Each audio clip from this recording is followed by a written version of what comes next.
திருச்சிற்றம்பலம். அருட்பெரும் ஜோதி அருட்பெரும் ஜோதி தனிப்பெரும் கருணை அருட்பெரும் ஜோதி. எல்லா உயிர்களும் இன்புற்று வாழ்க. புத்தகங்களை விற்று நிறைய பணம் சம்பாதிக்கவில்லை, ஆனால் நிறைய மனிதர்களை சம்பாதித்திருக்கின்றேன். அது போதும் எனக்கு என ஒரு சாலையோர புத்தக வணிகர் என்னிடம் சொன்னார். அனுபவம் பேசுகிறது என்று அமைதியாக கேட்டுக்கொண்டிருந்தேன். ஆசைப்பட்ட புத்தகங்களை எல்லோராலும் வாங்க முடிவதில்லை. அந்த ஏமாற்றத்தில் சிலர் அடிக்கடி கடைக்கு வந்து புத்தகங்களை தொட்டு பார்த்து விலையை கேட்டுவிட்டு போய்விடுவதும் உண்டு.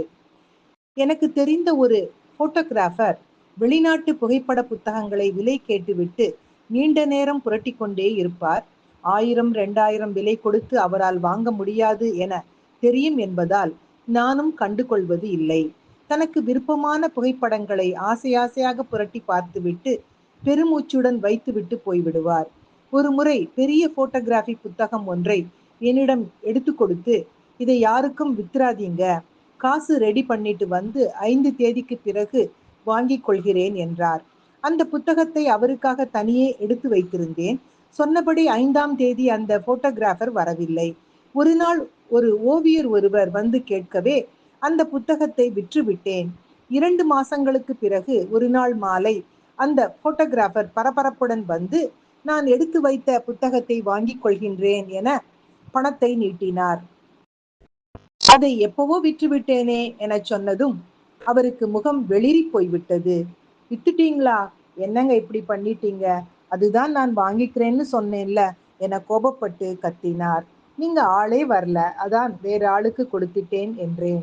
நீங்க என்ன செய்வீங்களோ தெரியாது, எனக்கு அந்த புத்தகம் இப்போ வேணும், ரொம்ப ரேர் புக்குங்க அது என பிடிவாதமான குரலில் சொன்னார். அதுபோல போட்டோகிராஃபி புத்தகம் வந்தால் எடுத்து வைக்கிறேன் என சொன்னதை அவர் ஏற்றுக்கொள்ளவே இல்லை. யார் வாங்கினாங்கன்னு சொல்லுங்க, அவர் வீட்டுக்கு போய் நான் கேட்டு பார்க்கிறேன் என்றார். அடிக்கடி வர்ற ஓவியர் தான், ஆனால் அவர் அட்ரஸ் எல்லாம் தெரியாதே என்றதும் அவரது முகம் இன்னும் வாடிவிட்டது. இந்த பணத்தை நான் ரெடி பண்றதுக்கு பட்ட கஷ்டம் எனக்குத்தான் தெரியும். பணம் உங்ககிட்டயே இருக்கட்டும், எனக்கு புத்தகம் தான் வேணும் என பிடிவாதமாக பணத்தை திணித்தார். இத்தனை வருஷ புத்தக விற்பனையில் அன்று மட்டும்தான் நான் தப்பு பண்ணிவிட்டதைப் போல மனதில் ஒரு உணர்ச்சி உருவானது. எப்படியாவது அந்த புத்தகத்தை திரும்ப வாங்கி தந்துவிட வேண்டும் என காத்து கொண்டிருந்தேன். 4-5 நாட்களுக்கு பிறகு அந்த ஓவியர் வந்தார். அவரிடம் நடந்ததை முழுவதுமாக சொல்லி, அந்த புத்தகத்தை ரிட்டர்ன் பண்ணிருங்க, கூட வேணும்னாலும் 500 ரூபாய் தருகிறேன் என்றேன்.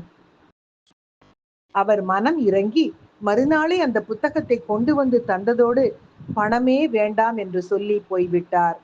போட்டோகிராஃபரிடம் அந்த புத்தகத்தை கொடுத்த போது கையில் வாங்கி கொண்டு சிரித்த முகத்தோடு, ரொம்ப நன்றிங்க, என்னால நம்பவே முடியல என்று சொல்லி என் 2 கைகளையும் பற்றி கொண்டார்.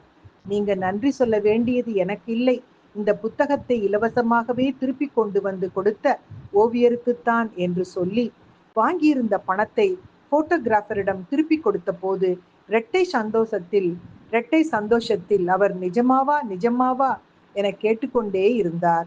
பிறகு சந்தோஷத்தில் தமது கேமராவால் என்னை கடையோடு சேர்த்து ஒரு புகைப்படம் எடுத்துக்கொண்டார்.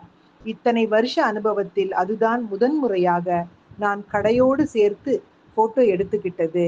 இதைவிட வேற என்ன சந்தோஷம் தம்பி இருக்கு? அதுதான் சொன்னேன், நிறைய மனுஷங்களை சம்பாதிச்சிருக்கேன்னு என்றார் பழைய புத்தக கடைக்காரர்.